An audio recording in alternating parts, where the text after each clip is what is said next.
ত্রয়োদশ জাতীয় সংসদ নির্বাচনকে সামনে রেখে সরকার নতুন করে সংশোধন করেছে গণপ্রতিনিধিত্ব আদেশ বা আরপিও 2025। এতে বড় পরিবর্তন এসেছে জোট রাজনীতির কাঠামোয়। নতুন নিয়ম অনুযায়ী জোটভুক্ত হলেও কোনো দল অন্য দলের প্রতীকে নির্বাচন করতে পারবে না, অর্থাৎ সবাইকে নিজেদের প্রতীকে ভোটে অংশ নিতে হবে।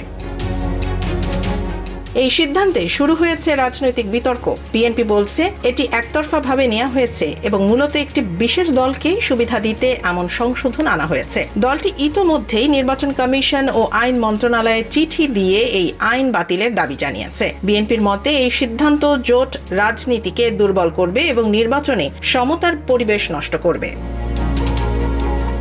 অন্যদিকে জাতীয় নাগরিক পার্টি ও জামায়াত ইসলামী এই সংশোধনীর পক্ষে অবস্থান নিয়েছে। তাদের মতে যে দলের প্রার্থী সে দলের প্রতীকেই ভোট দেওয়া উচিত, এটাই স্বচ্ছতার প্রতীক। তারা সতর্ক করেছে বিএনপির চাপের মুখে ইসি যদি সিদ্ধান্ত থেকে সরে আসে তবে নির্বাচন কমিশন আবারও প্রশ্নবিদ্ধ হবে।